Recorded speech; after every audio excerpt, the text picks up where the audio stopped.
Welcome to your Illustrator session, number 5. Today we're going to talk about an assignment you're going to get where you've got to take a photo or grab a photo that you've taken that involves both man-made and natural or organic elements, and you've got to redraw it in Illustrator. It's going to take a number of things that are going to be important. You're going to have to edit the photo and know what you want to draw and simplify it. And then you've got to be able to organize it so that it will all fit in an appropriate way and it will work well together, and you don't end up getting lost or getting or losing track of where you are. In doing this, we're going to go through a number of steps, and I want you to follow them. Now, as you watch this, we're not going to go over the whole thing. We're going to do little portions here, little portions there that will help kind of explain what you need to do, and then you're going to need to finish it up. You'll see some examples of finished pieces on your syllabus, and so you can refer to that and see kind of what we're expecting there. First of all, I've got to find the picture that I'm going to use. I want to place a photo. If you try to just open a photo, what's going to happen is you'll lose track of all your colors. It's not going to keep those swatches. All right, here's my image right here. Part of the purpose of this file or of this assignment is to go through and crop out areas that aren't necessary and kind of get an image that's designed maybe a little better for the space. This is where I'm going to do that image. Now, I'm going to go ahead and create a rectangle over the top of it. Select both of these images. So I'll get my black arrow and just drag over both. Go to Object, Clipping Mask, Make. And there's my image. Now I can go in and change this. In fact, I am going to change it just a little bit. I think I want that picture up just a little higher. I don't really want to see the top of that dome. I just want to see that portion. I'm also going to crop this image just a little bit. So I'll select on the edge of that box with my white arrow. And when you do that with the clipping mask, it will allow you to select those areas that you want specifically to be able to move. Okay, so I'm going to have that. Now, I've already done a version of this, and what I've done is I've printed it out in black and white, and I've kind of defined the areas and how they're breaking down. This is really useful to me because I have to edit out this information. If I zoom in really close here, I really don't need to see all of this brick. I don't need to see all of this, but what I do want is this simplified shape right here. What I do want is some irregularity right here to create the sense that there's some relief sculpture and stuff like that. I have a little bit of variation in my sky. You'll see that some of it is actually faked a little bit. I don't have that much in there, but I'm giving it to just so that I can have a little better look for it. So I would suggest that you take your image and print it out in black and white before you do anything, and go through with a pen or a pencil and simplify those shapes and decide what it is you're going to draw. Just hide this and I'll come back into Illustrator and we'll work. Now, the first layer I have is, of course, my template. And I'm going to lock it because I don't want to have to cause any problems. I don't want to deal with anything at all that might mess that up. So I'm just going to leave that there. Now I'm going to create a new layer. I'm going to call this Sky. And then I'm going to create another layer. And what I want to do is break this up into different layers. This sky is one major element. This building is another major element. And then this foreground is another major element right here. And so I'll break this up so that I can simplify what it is I'm drawing. I'll put 2 new layers in. Layer 3 is going to be the building. Layer 4 is, of course, the foreground. Okay, and there we go. Now, what I'm going to do, and I'll put, later on I might put one more frame in, or one more layer in, and you'll see that, and you'll see why. First thing I'm going to do is I'm going to create the sky. I'm going to push my spacebar and command key, and I'm going to zoom in a little bit on this because I want to see these colors. Now, I'm not going to use my eyedropper tool to scan the colors because it's not going to give me an accurate color. In fact, if we zoom in close, you'll see that these colors are actually a combination of lots of different colors. And so the eyedropper is only going to select an individual color. It's not going to give me an accurate color. And besides, in this project, I really am not concerned about making it look perfectly real as much as I'm trying to take a bunch of abstract elements and when they're combined, use them in order to create a realistic looking image. Okay? All right, so first of all, I'm going to work on the sky. I'm going to come over here to my colors, get on my foreground color, and I'm going to come here in my slider and get a really light pale blue. Maybe about like that. And we can kind of hold this over here. See how close? That's pretty good. I'm going to put a little more cyan in it and a little more magenta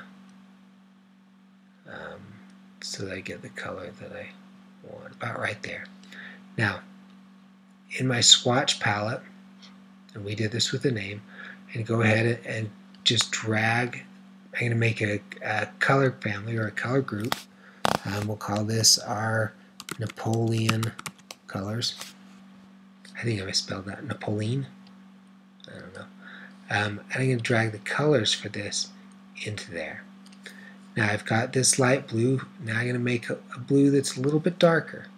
So I'll slide this up and add a little more magenta, a little more cyan, and darken this. Drag that over into that folder. I'm going to drag it up a little bit more, and I'm going to darken up just a little bit more like that. And those three colors, oops, gotta make sure I get it in the folder. Those three colors will make up my sky. Now they won't make up my cloud, and I'm going to have to do that again in a moment, but you'll see how we're going to accomplish that. All right. At this point, I didn't want to do that. Let me separate those.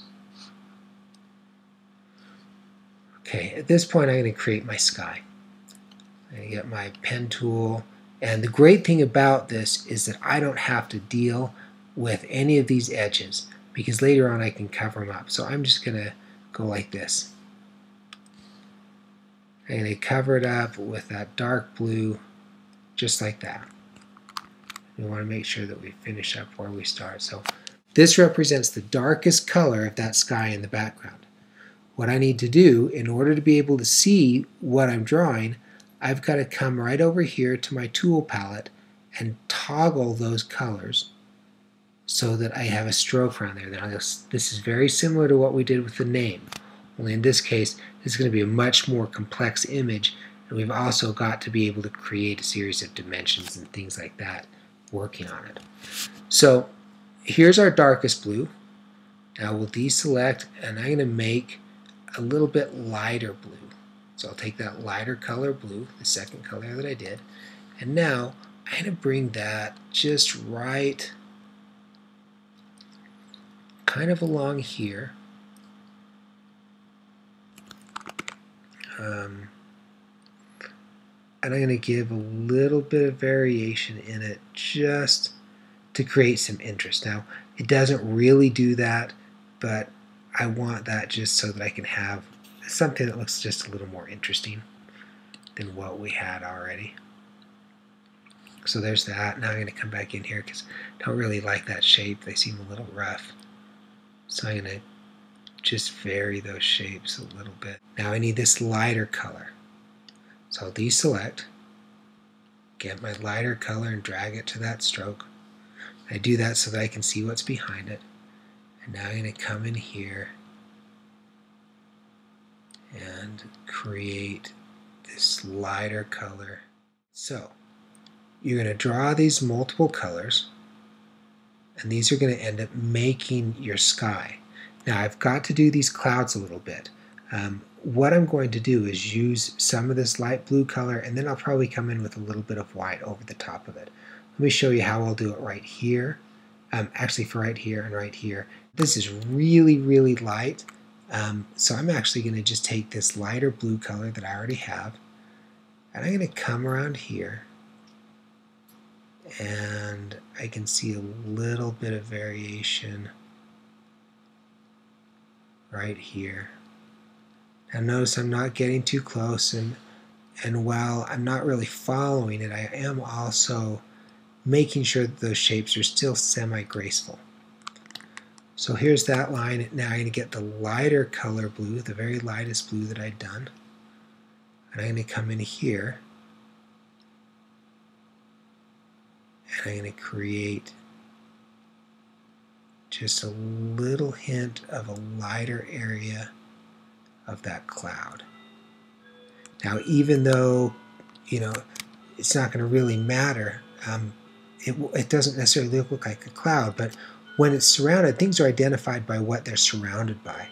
When it's surrounded by the sky and you see that variation, it will give the sense that it's a cloud. Now I'm going to select this and come here. But now I've got to come down here, and it's not going to make sense to use that middle blue in this area because that's already middle blue. So instead, I'm going to go ahead and get that lightest blue.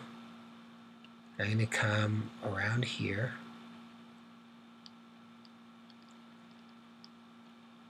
and make this shape. I'm going to make it a little bit bigger in the bottom. And I'm going to kind of create my own cloud there. It's your own little world, right? Now, with that made, I'm going to go ahead and get on this color again. If I double click on the stroke, it'll give me this. I'm going to make it a little bit lighter because now I can come in, and I have to make this just a little lighter in order to be able to give the sense that I've got a value change in that cloud. All right, now let's see how this looks. In fact, I could even take that white and put it down here. We'll see how it looks. I might do that later. First, I'm going to select this color, and if I push Shift X, it will automatically swap them. Now I'm going to come here, select that. I'm going to go to Select, Same Stroke Color, and it will select all of those. Push Shift X, and we'll swap them. Now I'll select this, push Command 6. We'll select everything with that same stroke color. It would be the same as if you go to Select, Same. Just Command 6 is reselect. So I'll push Shift X, I'll swap them. And I'm going to come here, Command 6, Shift X. And that's what I get for my sky. Now, I kind of want to make some changes in this. So I think I want a little bit lighter color along here. So I'm just going to select this, toggle that back, select this one, toggle it back, select this, toggle it back. Now I'll grab that white, and I'm going to come down in here and try to create just a little bit more highlight in that area. Like that. Okay, now let's see how our sky looks.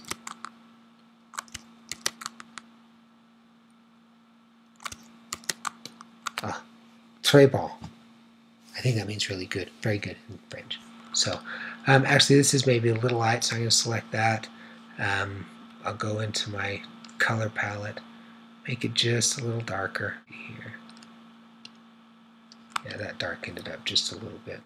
Now if you want to see what it sort of looks like, squint your eyes a little bit and it will start to simplify those shapes. If they don't look like they're fitting very well, you may need to go in and adapt them a little bit. Perhaps this right here needs to have just a little more magenta in it, just to get a little bit closer color to what's going on through there. And that looks actually a little better. This may be a little more magenta and a little more blue to darken it. A little more cyan, I guess. It's too much. There we go, I like that. Now that's a little better. Actually, I'm going to even darken this one up just a little bit too. That looks good to me. That works for me. Okay. Now, we're going to come back in a moment and we're going to go ahead and work